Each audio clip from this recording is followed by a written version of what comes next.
Sell, he said simply. Put it in a trust. Quietly, we'll register it offshore, protect it from taxes, inflation, and idiots. You won't even have to tell the family, and I didn't, by 1991. The Callahan Land Trust existed, a simple name for an extraordinary thing. Through Morton's wizardry and a few well-placed shell corporations, the land became untouchable. When the geothermal project finally broke ground, my share funneled quietly into accounts in Zurich and Nassau. I never flaunted it. I never bought a yacht or a mansion. I simply built my life around modesty, preferring peace to spectacle. It was Evelyn who first sent something. Richard, she'd ask sometimes, why do you still work if we're so comfortable? Are you hiding something? I'd laugh and kiss her forehead. Just a rainy day fund. Love. She never pressed, and I never told her the truth that by 2001, the trust had grown to nearly $80 million. That our children, both in college by then, would never have to worry about tuition or mortgage or anything at all. But time has a cruel way of distorting the things we keep hidden.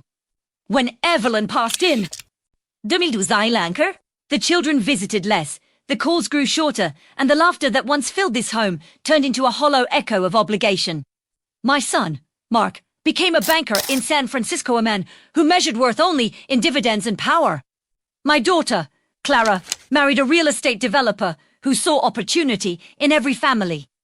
Tragedy. They loved me, I suppose, but only in the shallow way people love what they expect to inherit. The turning point came last winter, when my health began to fail. The doctors called it manageable, but the word sounded like a countdown.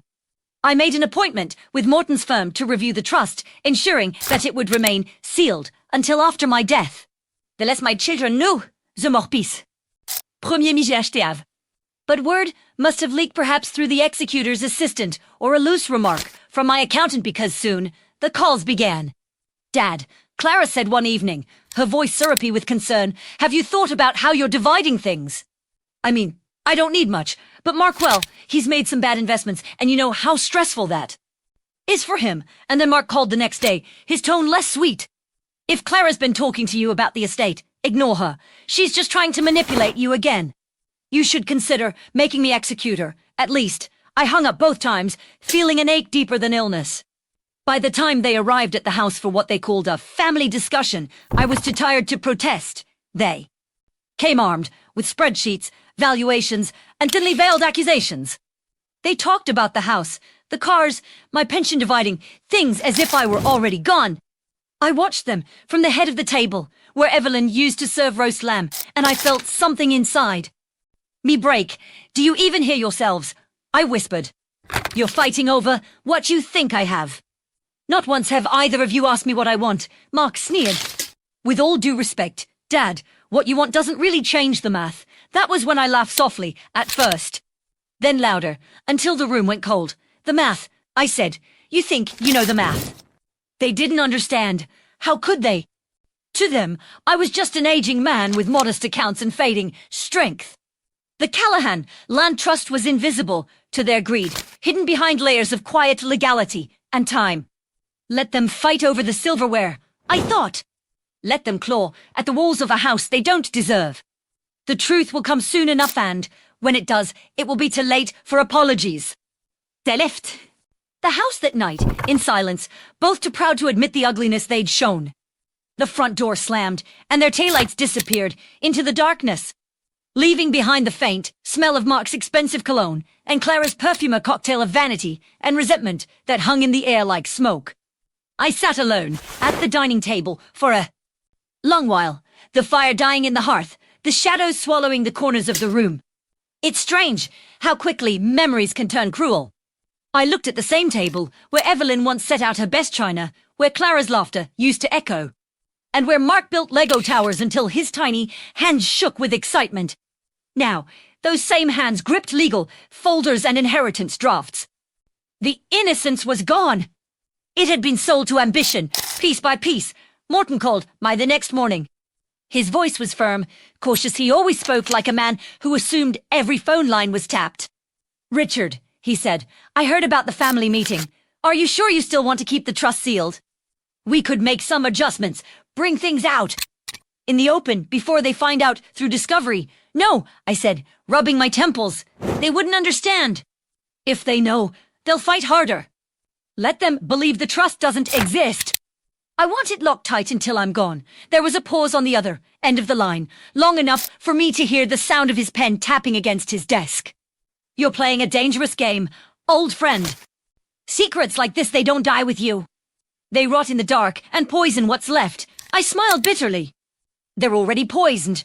After that, things moved fast. My health declined more sharply than I admitted to anyone. The heart medication made me dizzy, the morning slower. I stopped driving.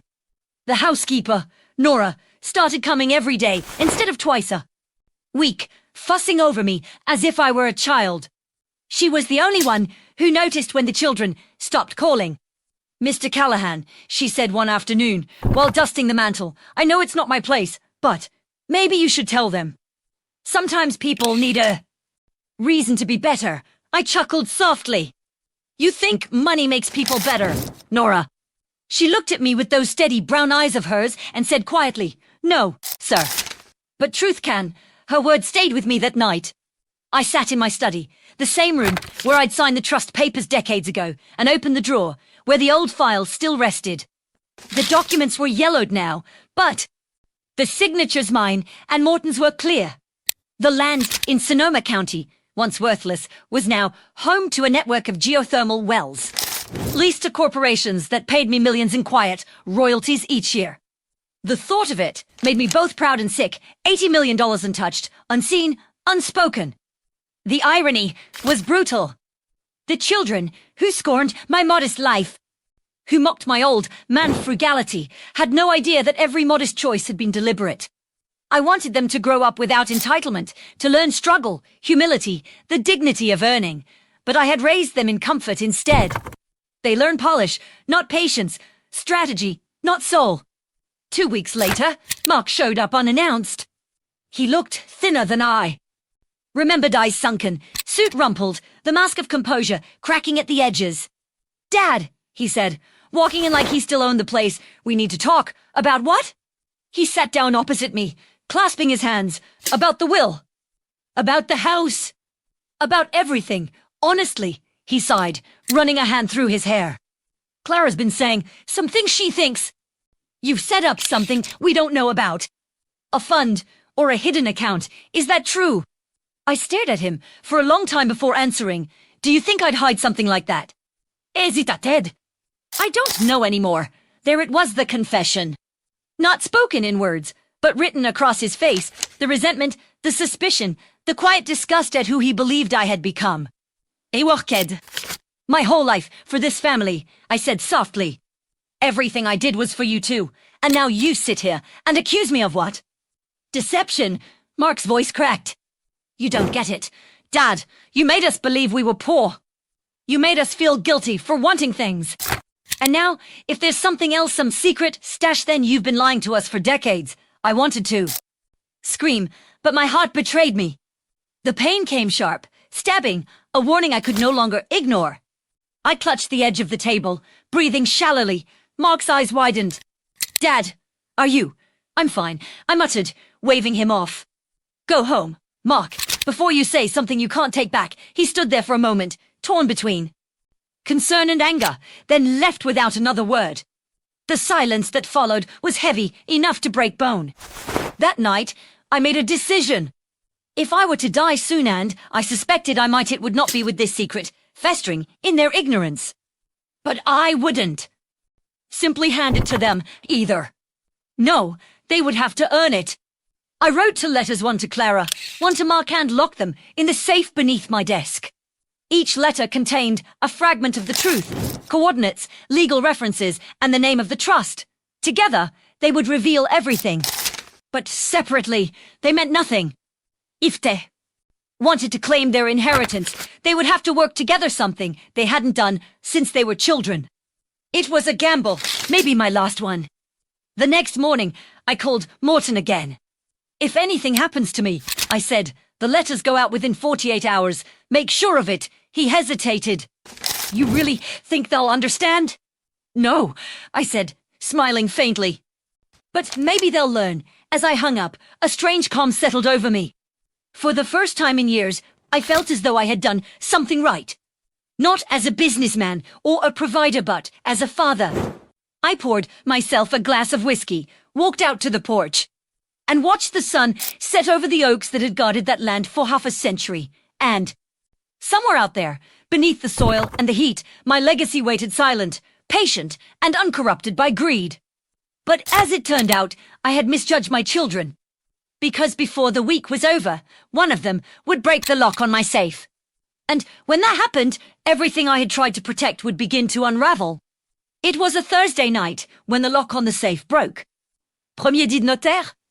It, of course not then, but I would later come to picture the moment vividly, the dim lamplight in my study. The smell of bourbon in the air, the metallic click of tools against steel. Someone kneeling by my desk, desperate hands trembling, driven less by curiosity than by the corrosive need to know. When I woke the next morning, something felt off. The study door, usually closed, stood ajar. The curtains fluttered from a cracked window I hadn't opened.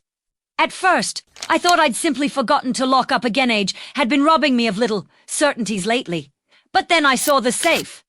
The faceplate hung open, the hinge bent just slightly out of shape. The sight made my stomach twist. The letters were gone. I didn't panic at first.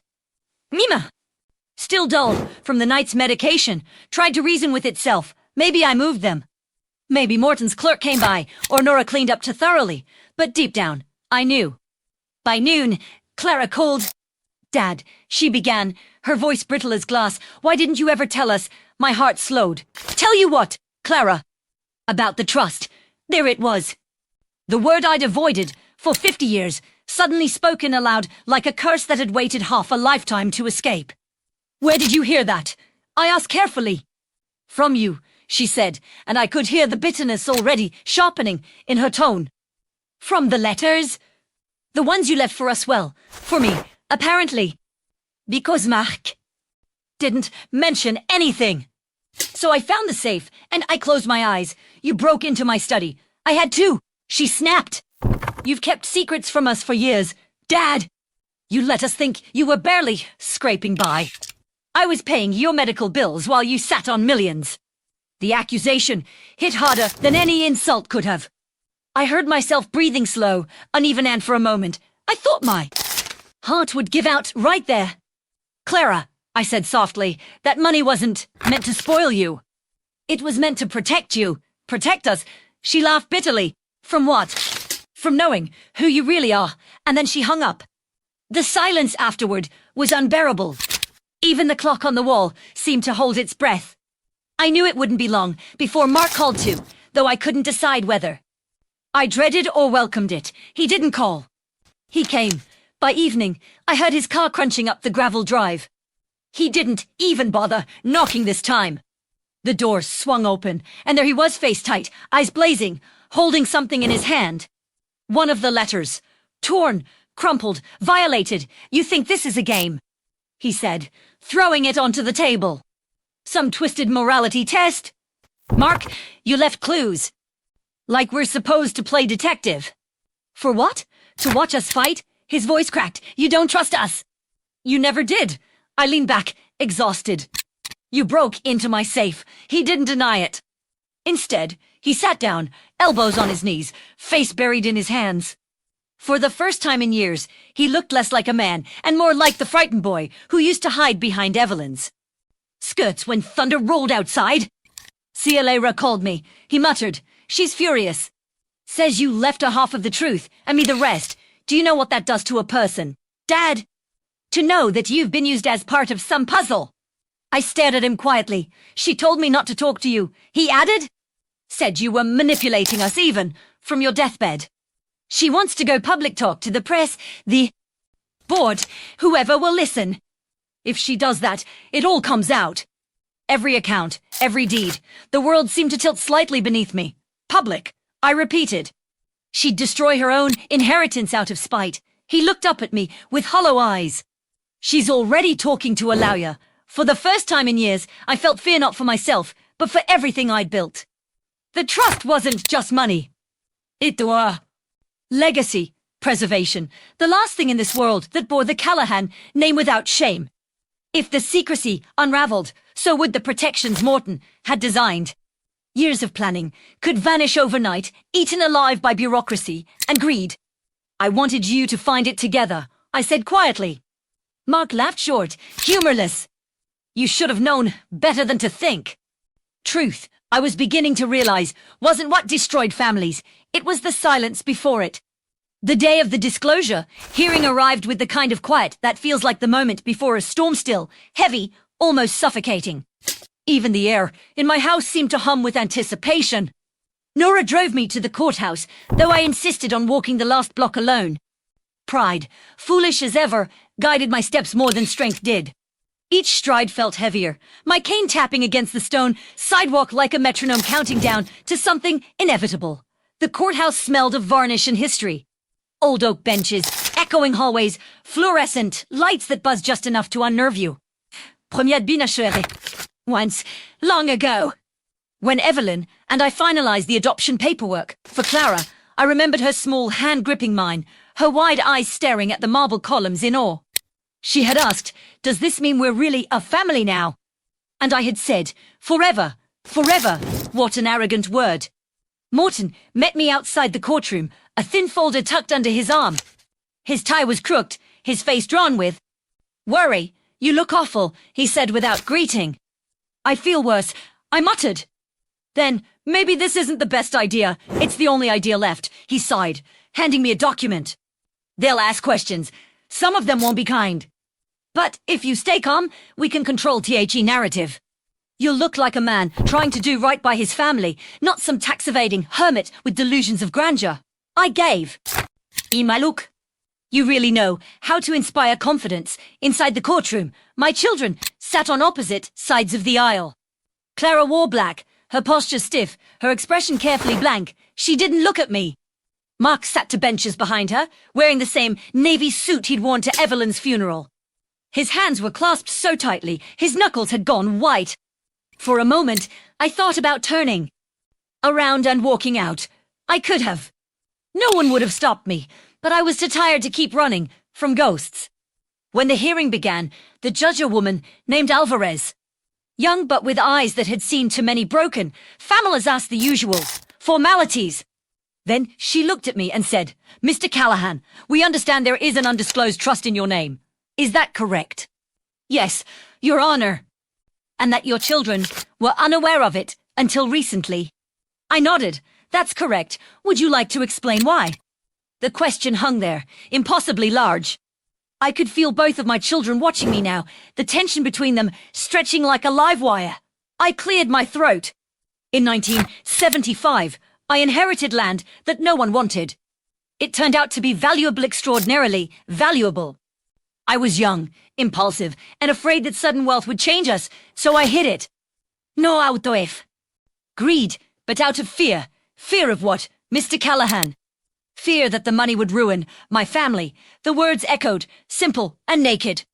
I saw Clara's eyes flicker, a crack in her composure. Mark stared at the floor. I went on. "I created the uninformed taxes from from Scissions. I wanted to build something permanent, something that could outlast all of us. But over time. Secrecy became habit, and habit became guilt. I thought I was protecting them. I was only protecting my shame. The courtroom was silent, except for the scratching of pens and the quiet hum of the ventilation system. Judge Alvarez leaned forward slightly. "Do you still believe the secrecy was justified?" I hesitated. "At first, yes. Now, I'm not sure. My children sit here today as strangers to one another. Maybe that's on me. For a moment. I thought I saw something shift in her expression, not sympathy exactly, but recognition. Clara stood suddenly. "Your Honor, may I speak?" The judge nodded. She turned toward me, her voice trembling but sharp. "You didn't just hide money. Dad, you hid the truth. You made us feel small, unworthy. You let us believe we were a burden while you hoarded everything. Do you have any idea what that does to a person? Clara, no." Her voice broke. "You could have trusted us. You could have taught us. But instead, you built this secret world and left us outside it." Her words hurt, but they weren't wrong. I looked at her, not the angry adult she'd become, but the child she once was, desperate for assurance that she mattered. Mark was next. That's not fair. Clara, she turned on him. Of course you'd say that. You were always his favorite. I wasn't. He shouted. You think I didn't struggle? You think I didn't spend years trying to live up to him while you ran from everything? Enough, the judge said sharply, but neither of them heard her. They were shouting, now old wounds breaking open, accusations flung like knives. Years of resentment pouring out in a single, unfiltered torrent. I watched them destroy each other and felt the weight of my sins pressing harder on my chest. Stop, I whispered. They didn't. Please, I said louder, but my voice was swallowed by theirs, and then the pain hit. Not the dull ache I'd grown used to, but a deep, crushing weight that stole my breath. I reached for the table, my hand trembling. Morton was shouting my name now, his voice distorted, far away. Clara's scream followed, sharp and piercing. Everything went white. When I woke, I was in a hospital bed. The steady beep of machines replaced the courtroom. Noise. Meager, alive. For a moment, I thought I was alone.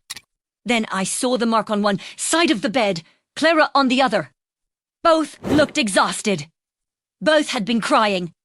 You scared the hell out of us, Mark said quietly. You scared yourselves, I rasped. Clara wiped her eyes. The judge postponed the hearing. Trust Clause 9b, my name at the top. It transfers full control of the trust into an independent, charitable foundation, he said. No inheritance, no heirs. The assets go toward educational grants, rural infrastructure, geothermal research. Everything still bears your name, but it's out of their reach forever. I stared at the document. You mean, give it all away? Yes, it's the only way to end this war. For a long while, I didn't speak.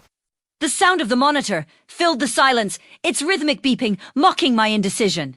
When it is alive, premier c'est slow, she was like fire. Warm if you controlled it, but deadly if you didn't. I thought I could contain it. I thought I could teach them restraint by denying them the flame.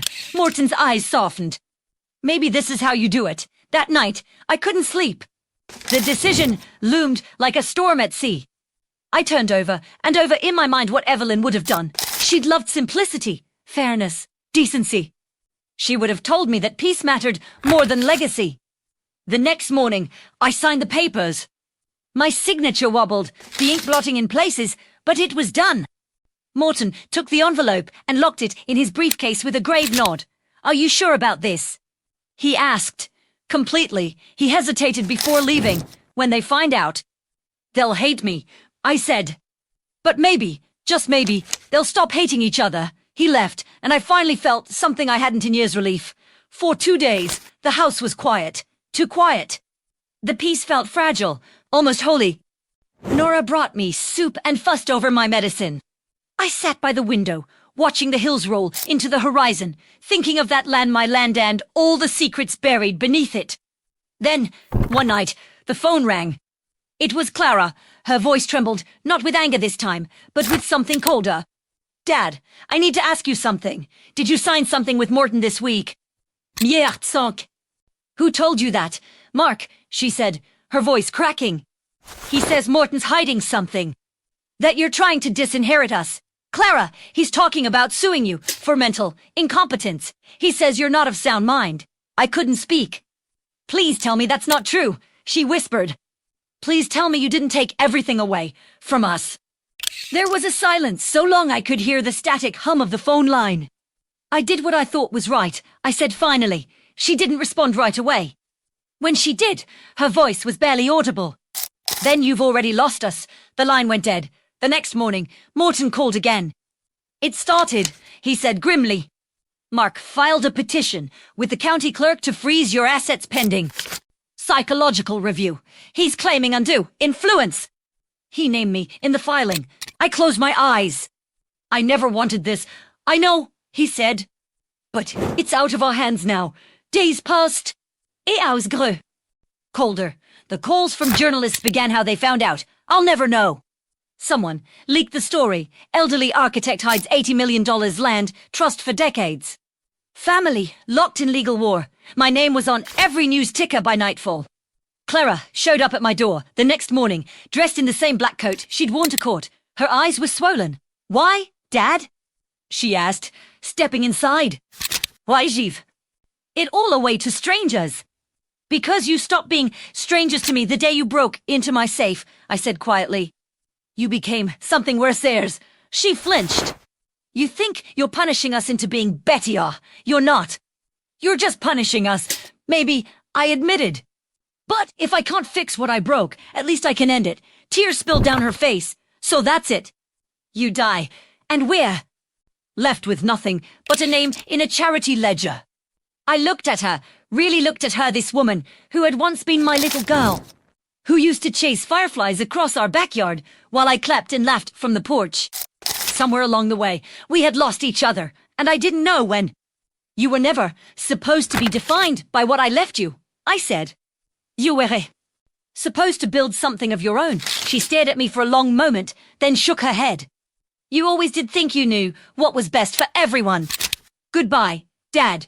The door closed behind her with a soft click, final as a coffin lid. That night, I sat alone by the fire. The flames flickered against the window pane, their reflection dancing over the portrait of Evelyn above the mantel. Her smile, once comforting, now looked almost reproachful. Did I do the right thing? I asked her ghost. The house creaked in reply. Outside, wind rolled down the valley, rustling the old oak, trees the same trees that had stood watch over that hidden land for 50 years. I could almost hear them whispering through the glass. Maybe they were laughing, because, for all my plans, all my cunning, all my secrecy, in the end, the Callahan legacy would not be preserved by trust or by law. It would be carried forward by the one thing I had spent my whole life trying to control: chaos. The morning after Clara's final visit, I woke to the sound of rain. Not the soft kind that patters gently against window panes, but the heavy, relentless kind that makes the whole house feel smaller, as though the world outside has turned against you. I sat at the kitchen table, staring at the steam rising from my untouched coffee. Nora had already come and gone, her umbrella dripping by the door, a note on the counter, in her neat handwriting, soup in the pot. Please eat. I hadn't told her what had happened. She didn't need to know the details to sense the rot underneath everything. The air in the house was different now, dense, sour, filled with the ghosts of arguments that never quite died. By noon, Morton called again. His voice was strained, the way it got when he'd spent along talking to people he didn't trust. It's spreading. Richard, the media's digging deeper. They've already contacted the geothermal company that leases your land. There are reporters outside my office. Itegate son lit. A matter of time before they show up at your doorstep. I looked out the window. He was right. 2 cars were parked on the shoulder, by the front gate, their windshields glistening with rain. One of the figures inside held a camera. I thought the trust was airtight, I said. It was, until your kids started filing motions and counter-motions. You can't keep a secret when everyone's trying to prove. It exists, and the foundation. Finalized yesterday, legally binding, so it's done, he said quietly. You've effectively given it all away. They can fight all they want, but it's not theirs anymore. A strange calm washed over me. Relief, perhaps, or exhaustion masquerading as peace. Thank you, Morton. He hesitated before speaking again. You may not want to hear this, but I hope they never forgive you. Because forgiveness would mean they understood, and I'm not sure that would be kinder. The line went dead. That night, the rain grew worse. Thunder rolled over the hills, and the wind howled like a wounded animal. I poured myself a small glass of whiskey and sat in the dark, listening to the storm batter the roof. Somewhere deep in the house, the old pipes moaned a familiar, lonely sound. It felt fitting. Then came the knock. The sharp, impatient but slippery. 3 knocks et pas, et 3 more. I opened the door, expecting a reporter. Maybe one of those hungry-eyed journalists eager to capture a sound bite from the dying patriarch of a ruined dynasty. But it wasn't a stranger, standing in the rain. It was a Marc. He looked drenched, pale, and younger, somehow like all the arrogance had been washed off him. His suit clung to him, his tie undone. He didn't speak at first. Just stood there, eyes searching mine. Clara told me what you did, he said finally. Then you know it's finished, I replied. He nodded slowly. Yeah, it's finished. $80 million. Gone. Just. Like that, I gestured for him to come inside. He hesitated, then stepped through the doorway, dripping water onto the hardwood floor. Do you hate me for it? I asked. He didn't answer immediately. Instead, he walked to the fireplace, staring at the dying embers. I did, at first. I thought you were punishing us for being greedy, but now I think. He paused, choosing his words carefully. Thank you. We're right. About most of it, anyway. That caught me off guard, right? He turned, his expression unreadable. Yeah, money did ruin us. No avingas the aid of it. Like planets orbiting a fortune we couldn't touch. You hid it to protect us, but all that did was make us obsessed with finding it. I studied him in the firelight. His eyes were red-rimmed, but clear. He looked like a man who had finally run out of excuses. What about Clara? I asked. He exhaled heavily. She won't talk to me, says I betrayed her. Je t'en premier. Tipped off the press, but I didn't. I swear I didn't. Maybe it doesn't matter anymore. He laughed bitterly. Doesn't it? You think either of us will ever escape this story? Every article calls us the Callahan heirs who lost everything. Rather right toy. How our own thoughts outsmarted this story. Premier c'est softly in our story. The one between you two. He looked at me for a long time before replying. There's nothing left between us, Dad. Whatever family we had died with Mom. The words hurt more than I expected. I wanted to argue, to tell him he was wrong, that family doesn't diet, just forgets how to live, but I was too tired for that kind of hope. Maybe you're right, I said instead. Maybe that's on me. He took a step closer, his voice lower now. Why didn't you tell us? Not about the money. About the reason. You could have said you were scared, that you wanted to protect us. You could have let us in, because I said, staring into the fire, I didn't trust myself not to use it as power. The moment you know you hold something everyone wants, you stop being part of the family. You become its center. En déverillon. Else just orbits you, waiting for gravity to give out. He nodded slowly, and you think giving it away fixes that? No, I admitted, but it ends it. He said nothing after that. We sat in silence, the rain drumming against the windows, the fire hissing as it struggled to stay alive. It was the first quiet we'd shared in years, and for a fleeting moment, it almost felt like peace. When he finally stood to leave, I asked, "What will you do now?" He gave a small, tired smile. "Something that doesn't have your name on it, I think." He left without another word. The door closed softly behind him, and I listened to his footsteps fade into the storm. For the first time in decades, I felt truly alone, but it wasn't the loneliness that frightened me. It was the silence that followed, the kind that comes not from absence, but from conclusion, the kind that means the story is nearly over. A week later, I received a letter, no return address. Inside was a single sheet of paper. It was from Clara. Her handwriting was shaky but unmistakable. You took everything from us. But maybe you also freed us. I don't know which yet. I hope, someday, I'll understand. Greater than. Clara, I folded the letter carefully, placed it beside Evelyn's portrait, and sat back in my chair. The sun had finally returned, the hills outside glistening with the aftermath of the storm. The land looked different, now cleaner somehow, as if the rain had washed away decades of deceit. For the first time in my life, I wasn't thinking about trusts or accounts or inheritances. I was thinking about the soil. About roots. About what grows only after something else has died. And though I would never see my children together again, I hoped that someday, when they walked that land, they would understand what I had tried so clumsily, so humanly to teach them, that wealth, like love, only endures when it's shared. And that sometimes the truest inheritance is the lesson left behind when everything else is gone. The final winter of my life arrived quietly. No announcement, no warning, just the slow dimming of days and the soft creep of cold that even the fire couldn't chase away anymore. I could feel my body turning against me, with a kind of gentle inevitability, like the tide pulling back from the shore. By then, the reporters had stopped calling. The papers had moved on to newer scandals, fresher tragedies.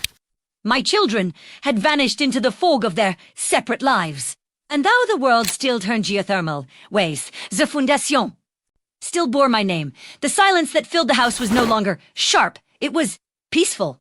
Fus no rastaillon, kunwenaitar prolepi. Don't talk nonsense, she said, spooning soup into a bowl I'd barely touch. You think I stayed for the money all these years? I smiled at that.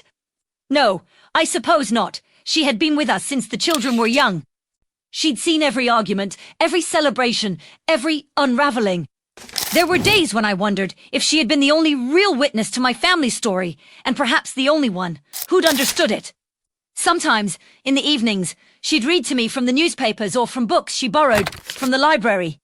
One night, she read a small article buried deep in the business section. Callahan Foundation awards first rural energy grants greater than the newly established Callahan Foundation has begun funding small-scale geothermal and renewable projects across northern California. The words blurred a little as she read them aloud. Your land's doing good things now, she said, glancing at me. I nodded. Maybe it always was meant to. There was something poetic about it. That the same ground my family fought over now gave warmth to others. It was as though the earth itself had decided to carry on where I could not. A week later, I received another letter. A Tianwanti from Clara Mark, each of greater than account. Dear Mr. Callahan, greater than asterisk I. Don't know if you'll ever read this, but I wanted to thank you. The grant from your foundation helped us bring geothermal heating to our small school. For the first time in years, our students won't have to wear coats indoors during winter. Whatever inspired your generosity, please know it made a difference. Asterisk, I read that letter 3 times before, setting it on the windowsill. Outside, the hills glowed gold under the morning sun, steam rising faintly from the distant vents of the wells. My land. My secret. Now their warmth. That night, as the wind whispered against the eaves, I dreamed of Evelyn. She was standing by the old oak at the edge of the property, the one where we used to picnic when the kids were small. The grass was greener than I remembered, the air clearer. She looked the way she had in the summer of '79, hair loose, sundress fluttering. She smiled that soft, knowing smile. Took you long enough, she said. To do what? I asked. To let go.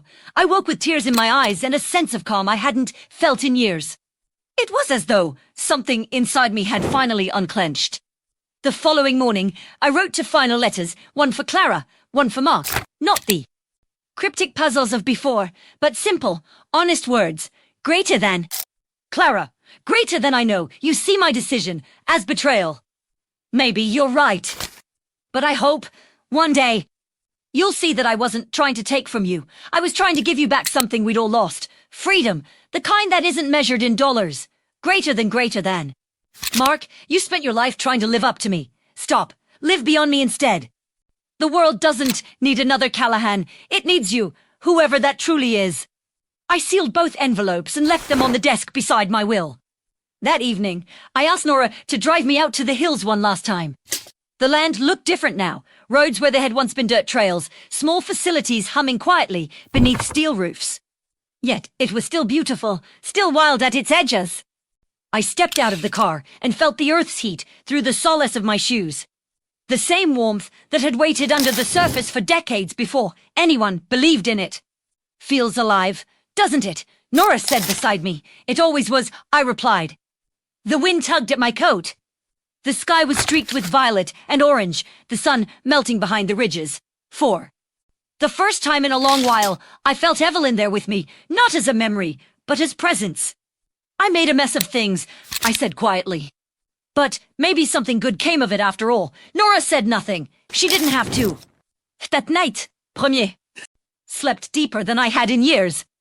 When morning came, I didn't wake. They found me in my armchair, the fire long gone out, the letter from the school still on the windowsill beside me.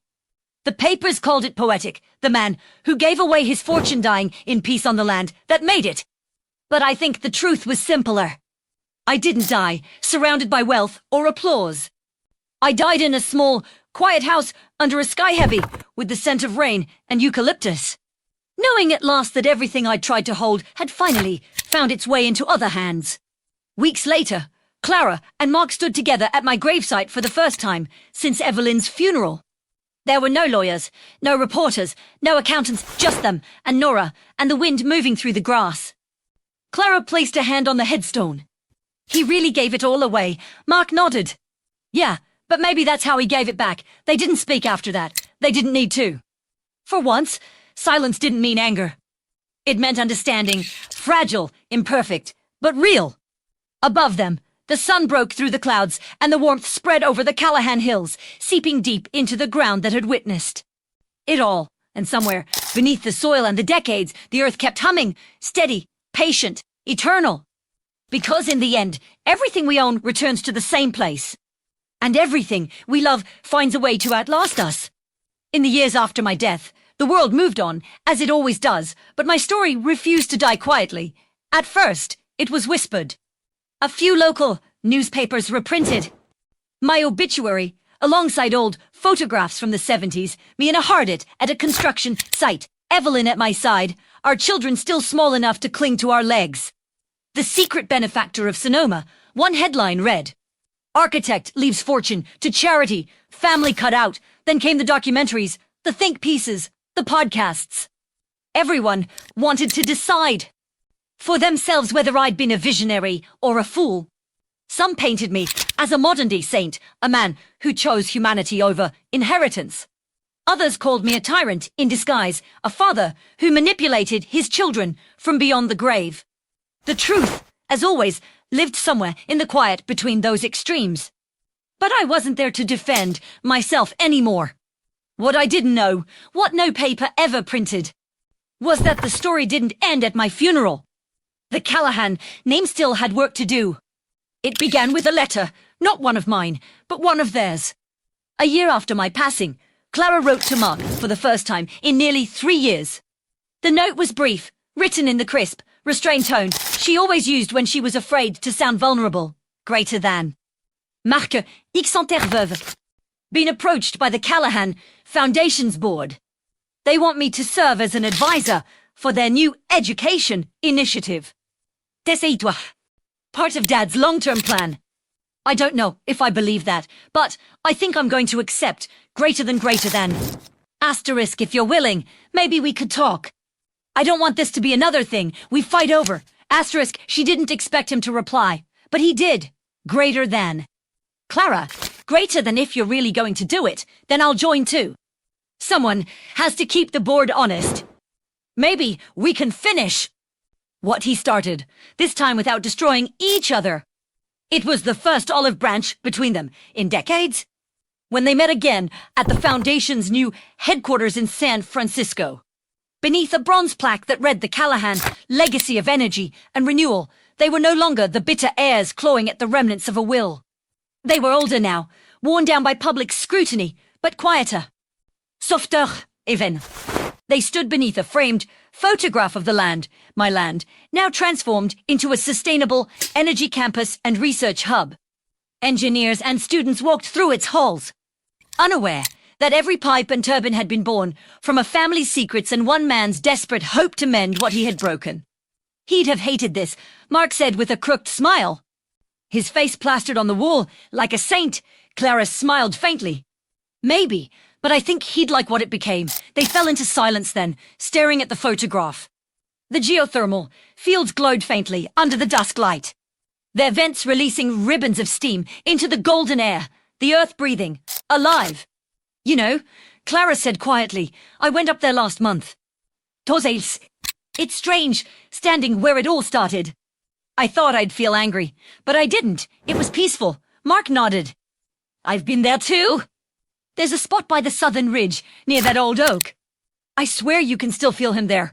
I know, she said. I felt it too. They didn't need to say who he was. Over time, the foundation grew. Schools in forgotten towns received power. Scholarships were given to students from rural communities, kids who reminded Clara of the ones who had written that first thank you letter.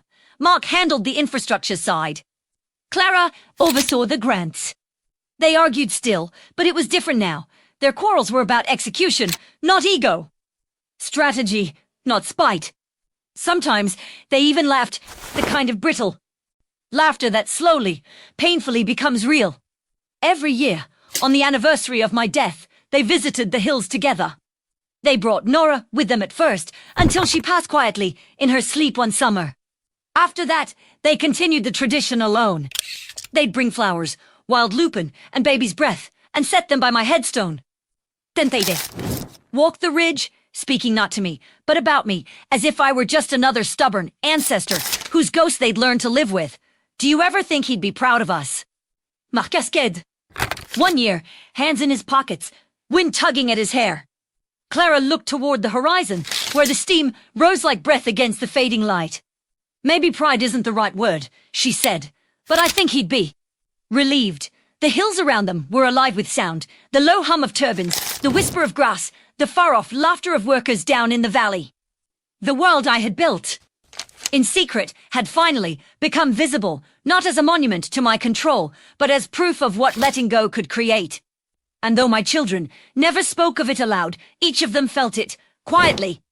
Whenever they walked that land, that forgiveness wasn't something given once and sealed away. It was ruin vain, fragile, but enduring like dry earth. Years later, when the foundation expanded globally, a journalist asked Clara, during an interview, what she thought her father's greatest mistake had been. She paused for a long time before answering. Thinking he had to choose between love and legacy, she said finally. He thought he'd his butt.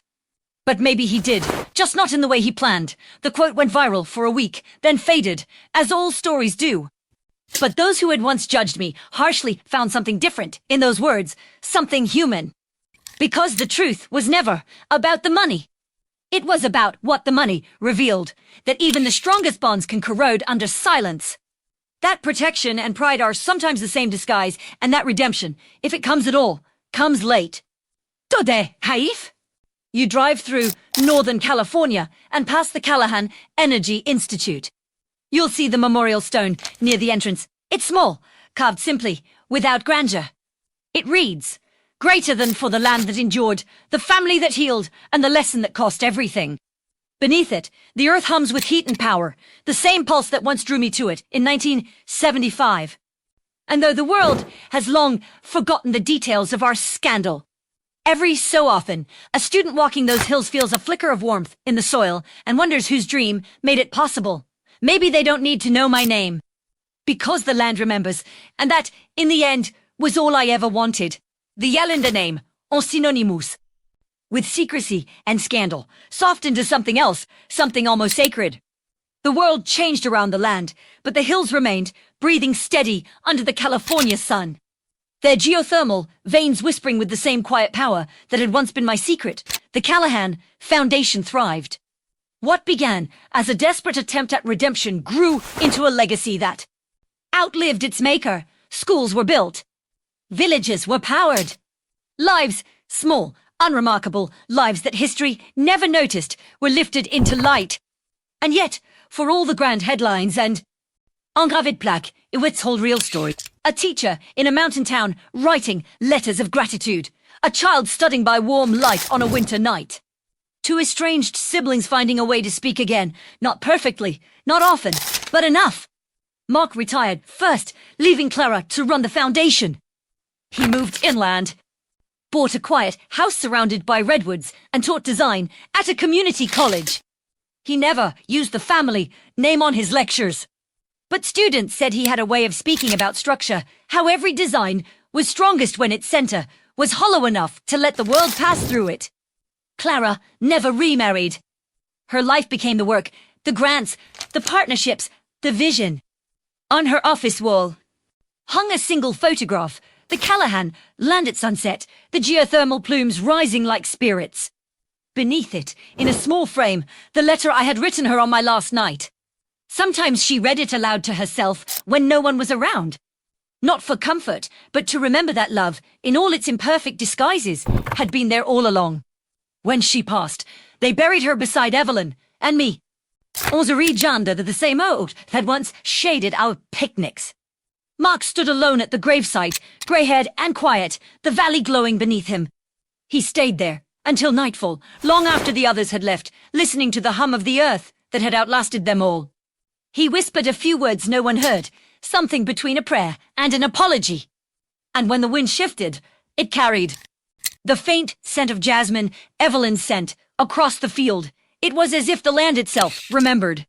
Years later, long after the Callahans had faded into history books and the world forgot the scandal, A plaque was added at the base of that oak. Visitors came and went, most never noticing it. But those who did found words simple, enough to quiet the noise of the world. For a moment, greater than asterisk this land, once divided a family, greater than. In time, it united many others, greater than. Let what is buried here remind us that the worth of a life is not what it keeps, but what it gives away. Asterisk, and so the story ended, not in courtrooms or inheritance wars, not in the lineage of the earth, in zelote, of children warmed by unseen hands, in the quiet forgiveness that outlived them all. Because in the end, the Callahan legacy was never about money. It was about the lesson carved by time and loss, that love hoarded becomes ash, that legacy hidden becomes curse. But love given to Olatkiv remains, and beneath those golden hills, where the heat of the world rose steady and eternal, the land kept its promise. It remembered, it forgave, and it endured, were powered. Lives, small, unremarkable, lives that history never noticed, were lifted into light. And yet, for all the grand headlines and engraved plaques, it was the small things that told the real story. A teacher in a mountain town writing letters of gratitude. A child studying by warm light on a winter night. Two estranged siblings finding a way to speak again, not perfectly, not often, but enough. Mark retired first, leaving Clara to run the foundation. He moved inland, bought a quiet house surrounded by redwoods, and taught design at a community college. He never used the family name on his lectures, but students said he had a way of speaking about structure. How? Every design was strongest when its center was hollow enough to let the world pass through it. Clara never remarried. Her life became the work, the grants, the partnerships, the vision. On her office wall hung a single photograph, the Callahan, land at sunset, the geothermal plumes rising like spirits. Beneath it, in a small frame, the letter I had written her on my last night. Sometimes she read it aloud. To herself when no one was around. Not for comfort, but to remember that love, in all its imperfect disguises, had been there all along. When she passed, they buried her beside Evelyn and me on the ridge, under the same oak that had once shaded our picnics. Mark stood alone at the gravesite, grey-haired and quiet, the valley glowing beneath him. He stayed there until nightfall, long after the others had left, listening to the hum of the earth that had outlasted them all. He whispered a few words no one heard. Something between a prayer and an apology. And when the wind shifted, it carried the faint scent of jasmine, Evelyn's scent, across the field. It was as if the land itself remembered. Years later, long after the Callahans had faded into history books and the world forgot the scandal, a plaque was added at the base of that oak. Visitors came and went, most never noticing it. But those who did found words simple enough to quiet the noise of the world for a moment. Greater than this land, once divided, a family. Greater than. In time, it united many others. Greater than. Let what is buried here remind us that the worth of a life is not what it keeps, but what it gives away. And so the story ended, not in courtrooms or inheritance wars, not in ledgers or balance sheets, but in the warm breath of the earth. In the laughter of children warmed by unseen hands, in the quiet forgiveness that outlived them all. Because in the end, the Callahan legacy was never about money. It was about the lesson carved by time and loss, that love hoarded becomes ash. That legacy hidden becomes curse. But love given to Alekhev what remains. And beneath those golden hills, where the heat of the world rose steady and eternal, the land kept its promise. It remembered. It forgave. And it endured. They gasped when the lawyer read it aloud. Every face around that mahogany table turned the same shade of pale shock.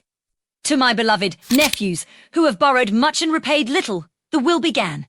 I leave one item only, invoice number 1028, totaling $2,823,450, due immediately. A silence heavier than death filled the room. My nephews blinked, their greedy confidence curdling into disbelief. They thought I'd forgotten the loans, the lies, the laughter over my fading memory, but I remembered everything. I simply chose to act like I didn't. It began 4 years earlier, when the first favor came wrapped in a smile. Uncle Henry, Jared had said, leaning against my porch railing, like he owned the place. You know how the market's been rough. I just need a little, float just 20,000. Short term, he said it so casually, as if the number meant nothing to him.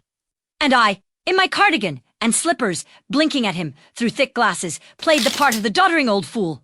20,000, you say? That's a fair bit of money. Jared, you sure you'll be able to pay it back soon?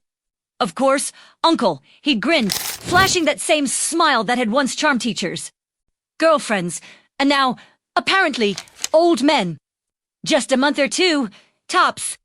You know, I'd never leave you hanging. I nodded slowly, feigning the uncertain tremor in my voice that always disarmed them. Well, I suppose family should help family. You'll have to remind me, though. My memory isn't what it used to be. He laughed. That laugh. Loud, confident, and just a little too sharp. You got it, old man. Meager. Keep you posted. He didn't. Within weeks, another one appeared. Sean, the younger of the two, wearing a suit too expensive for his age and a worried look too rehearsed to be genuine. Uncle Henry, I hate to ask, but I'm in a bit of a bind. Business thing's short-term cash flow issue. Just 50 grand. I'll square it up within the quarter. I looked at him over my tea, watching the faint pulse at his neck. He was nervous, but not from guilt, no. This was performance anxiety. He wanted to make sure his act sold. 50, you say? Goodness, that's quite the sum. He sighed heavily. I wouldn't ask if it weren't urgent. You've always said you trust me. Yes, I murmured, setting my cup down gently. I have said that, haven't I? That night, I wrote the first entry in a small, leather-bound ledger. Invoice number 1001, Jared, $20,000, personal loan. Then another, invoice hash 1002, Sean, $50,000, bridge financing, unpaid. I dated them precisely, signed each one with care, and slid the ledger into the locked drawer of my study. It didn't stop there. The requests grew bolder, the lies smoother. Each time, I nodded and smiled, acting just forgetful enough to make them comfortable. They began to treat my house like a revolving door for their emergencies. Uncle, the dealership messed up the wire transfer. Uncle, the contractor bailed last.